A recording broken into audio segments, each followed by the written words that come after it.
Hi everyone and welcome along. Now our garden is surrounded by hedges filled with blackberries, and of course it is that time of year for picking them, and they're pretty brilliant things to paint as well. Now I actually have a whole section on berries in my watercolor book, A Year of Watercolour. Now I'm just going to fight my way out of the of the flower bed to get back to you. Yeah, we have a really lovely array of different types of berry tutorials in A Year of Watercolour. It's my orange book, by the way. But I love to be able to have the chance, especially through the year when these things actually pop out of the hedgerows, to do a film tutorial and just bring the book to life. I think it's really wonderful. We all buy books with really good intentions, but I'm sure some of you may not have opened it yet. And so let's open up that book with the help of a film tutorial. So grab your paints and let's get started. So here we have our wonderful Year of Watercolour, and let's open up to the September autumnal phase. Move my glass of water out of the way. And on page 110 you will find the autumn hedgerow section, which has not only blackberries but also blackthorn as well. Two really cool berries to learn, and we're going to go and do this one because, well, it was a real favourite of mine when I was creating the book. So whether you have the book or not, we're going to go through and we're gonna have a fun tutorial. And if you love it, then just know that there are so many more seasonal tutorials, little landscapes, animals. Oh, not quite in winter, steady on. Got oak leaves, fallow deer, mushrooms. There's so much to love in the autumn section, as there is for the summer and all the others as well. I mean, some of you might be lucky enough with the weather that you're still enjoying some of these summer tutorials, but for us, we're into autumn. So we'll just do a little sprig. So I'll start with a little curved stem. And then from that, we'll have a few branches where the berries are going to come off. And then a few branches up here where the leaves are going to protrude from. So stem mix is sap green and green gold. So mix those two together. And what we're going to do to begin with is we're actually going to paint the stem,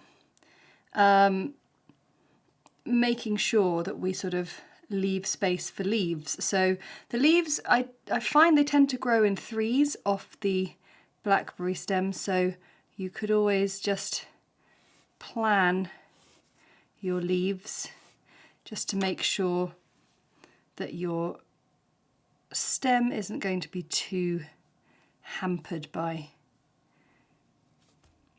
those leaves. But if we paint it in nice and dilute, we don't need to worry too much.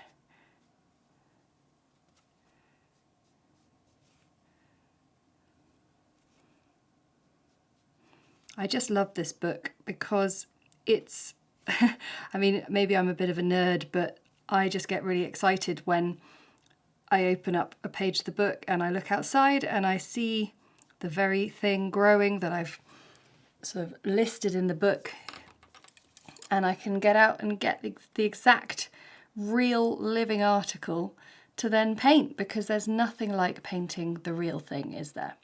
Okay, so we've done our basic stem, and we're going to now pop in some leaves and some thorns. So for the thorns, we need to add a little bit of burnt sienna into this stem mix. And I'm just going to sort of flick a little size 0 brush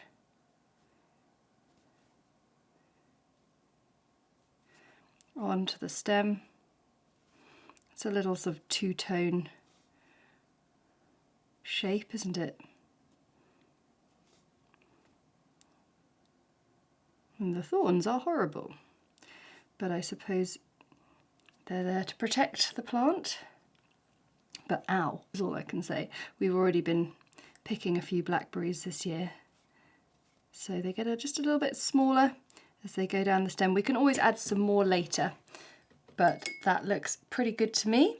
And then for our leaves, I'm going to take a, what size brush shall I take? Yeah, size 6. It's funny, I always look back at what I've written and I'm like, yeah, that was a good idea. Yeah, why not? Size 6, good idea, past Harriet. So I've got some sap green and I'm going to do some serrated edge leaves, which is something that I teach a lot in my in-person classes, and the serrated edge leaf is always the thing that people get really sort of focused on wanting to learn. So let's do it. So starting with a brush stroke, then I'm going to sort of fill it out from the side, and then I'm going to come round the other side and fill it in. And I'm going to take a tiny bit of Payne's grey whilst that's just drying and just send that up the middle. So we do that again. So a central line, and then we're going to fill out the shape of the leaf with a series of brush strokes coming down the side. And this side will have to sort of snake a little bit and twist. And then we'll take a bit of Payne's grey and just send that up the middle. So in the book we have a really nice sort of set of guidelines to help you with these sort of basic techniques. Because sometimes we all learn in different ways, don't we?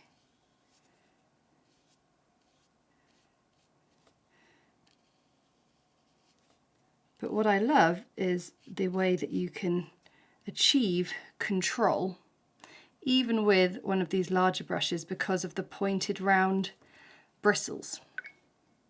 For our berries, I have just drawn in some simple circular shapes here, and now, as per the tutorial in the book, what we're going to do is we're going to draw a little bit more detail. So I'll start with the largest one here, and we're going to start to mark out the individual berries on the berry. That's a strange shape, isn't it? Well, it's because we think that they're all little round shapes, but actually they're a little bit more sort of angled and squashed together. So what I do is I start with a shape fairly near the middle, and from there I think about the curve of the berry and how the shapes sort of fit together, and then I do one just a little bit behind it, sort of in the gaps again, and you're just filling out the shapes, and then some nice rounded shapes here, and then when it gets to the top you just see little bits like that. So the larger ones are going to be actually blackberries, and the slightly smaller ones will be the not yet ripe red blackberries, and with those they are smaller, but the size of these individual shapes is still quite large. So if I just finish this one off, okay, let's do a red one. So the berry itself looks like this. So it's not just a case of it's a smaller overall shape so that the lumps will be smaller. The lumps stay the same size.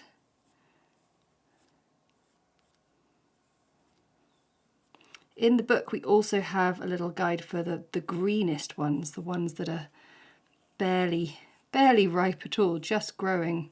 So you can try adding some of those in as well. And the colours we need are alizarin crimson, Payne's grey, and a bit of cadmium red as well. And what we're going to do is we're going to slowly build up layers of colour, using a little bit of negative space for the lovely little shine on the berry. That's rather nice. Now what I would recommend, once you've drawn those, give them a little rub out with a kneadable eraser, because there's a lot of pencil going on here, and you know that I'm not a big fan of lots of pencil. So we want to knock that back before we get started. So let's try a blackberry first. So we're going to have a bit of Payne's grey, and some alizarin crimson, because even though they are blackberries, there is still that lovely hint of the claret colour in there. So it's subtle, but it is there. And we're going to dilute this colour right down in the palette. And I've got a size 0 brush here. And what I'm going to do is I'm going to go around each berry, and I'm going to paint in a dilute colour, and you can see I'm leaving a little bit of unpainted space there. Now I'm going around painting in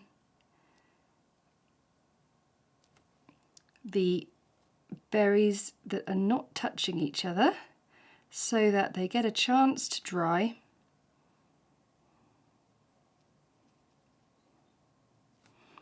Before I come back in, because I want them all to have that individual definition. This might seem like it's going to take forever, but actually it really doesn't. So don't worry. I think the key thing is to not have too much water on your brush. And that means that quite soon you're going to find you can paint in the neighbouring berries to the first ones you did. So let's try this one here. That's pretty good.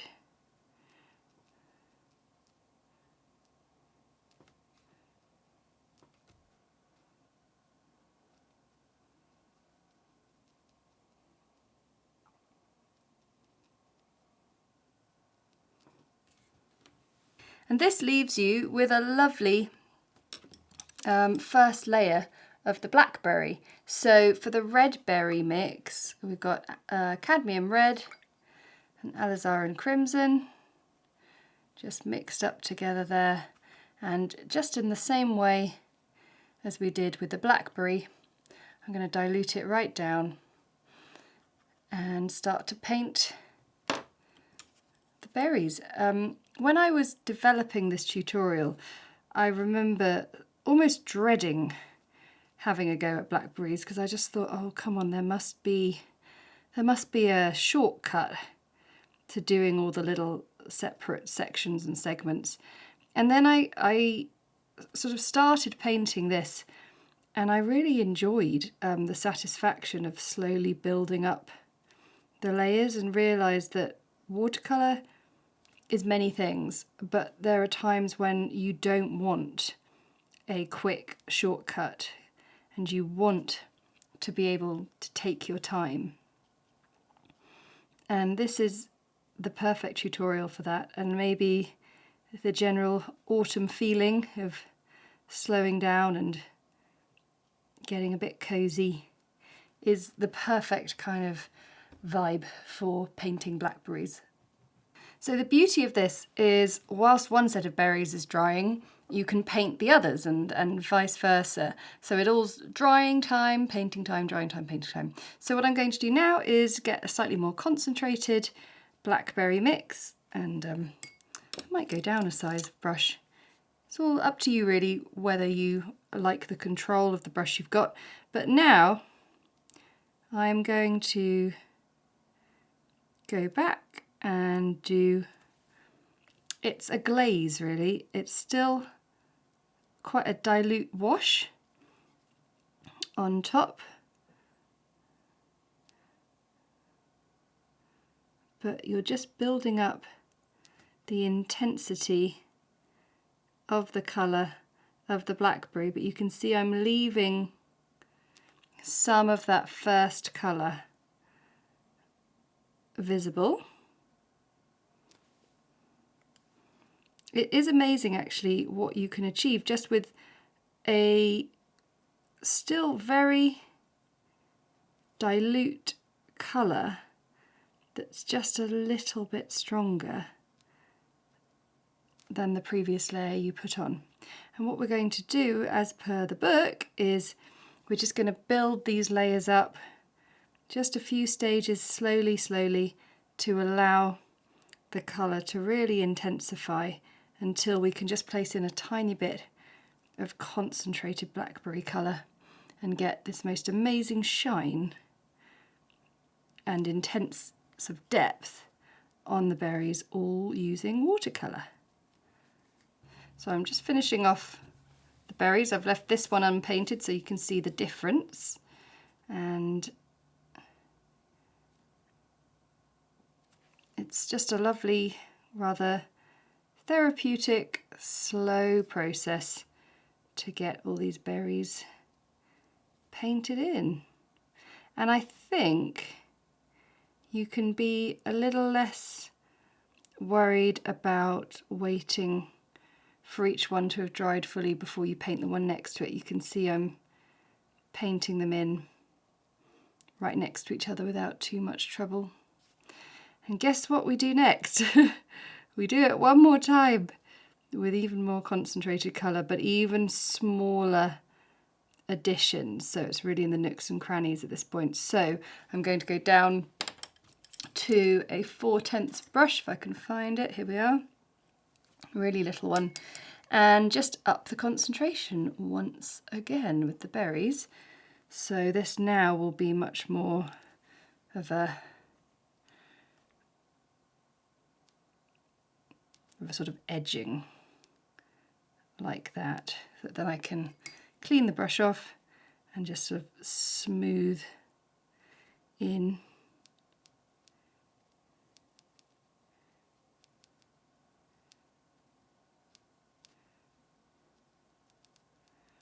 And we are so close, basically just this one last layer,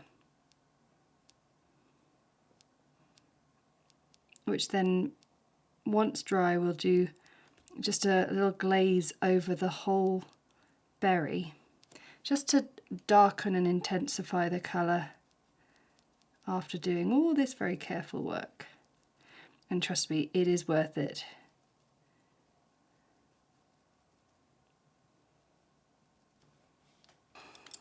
Doing that can feel like a long time, but it's worth it. And what I'm doing now is I've taken a bit more Payne's Grey and I'm just diluting this mix once more, so it's a bit bluer. And with my size 2 brush, what I'm going to do now, over this, it is dry, I'm just going to glaze a little bit of colour just on that lower edge, and you can see it acts like this amazing shadow. And then just sort of dab the brush off a little bit as you come up. And I just think that looks cool.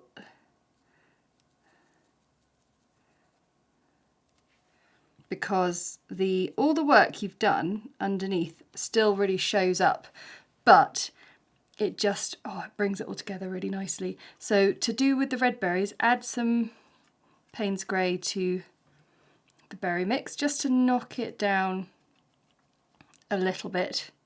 And again, with the brush, you don't want too much on the brush. Just starting sort of halfway down.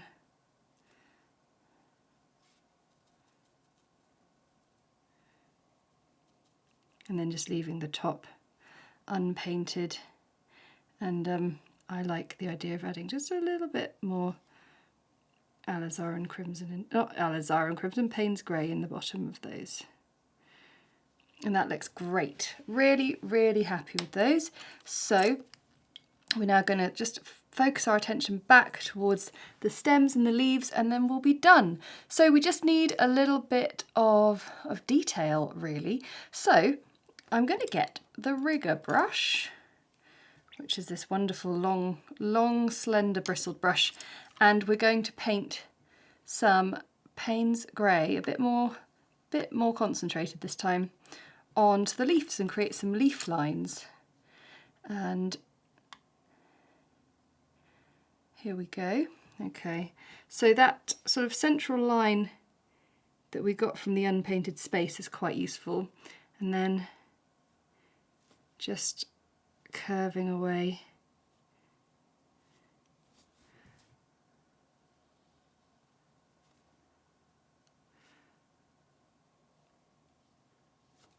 And I love the rigger brush for this because I used to hate leaf lines. I say this every time I do the leaf lines, because honestly I was a bit flummoxed to be like, how on earth do I paint lines on these leaves and make it look good? But that's not all. What I'm going to do, I've just sort of let it settle there for a bit. What I actually want to do is, just with a clean wet brush, I want to just soften some of it in there and just make it part of the leaf just that little bit more. And the other thing we can do, you see how these two leaves, it's not sort of obvious where the two leaves are, and this one as well, is you can use a little bit of Payne's grey to just very subtly create that differentiation with the shadow.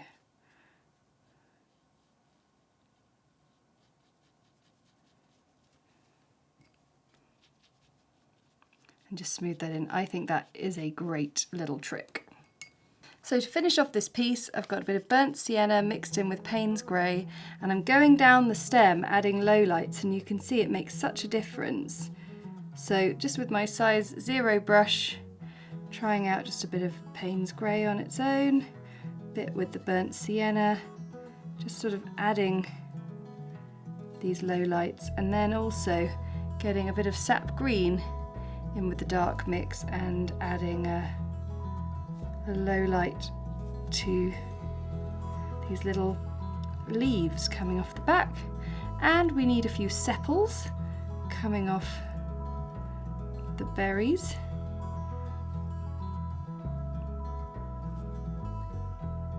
So we're just sort of adding the finishing touches and just connecting everything up. So there is our lovely little blackberry sprig. You can find loads more tutorials just like that in A Year of Watercolour, and you can get signed copies from my Etsy shop and web store.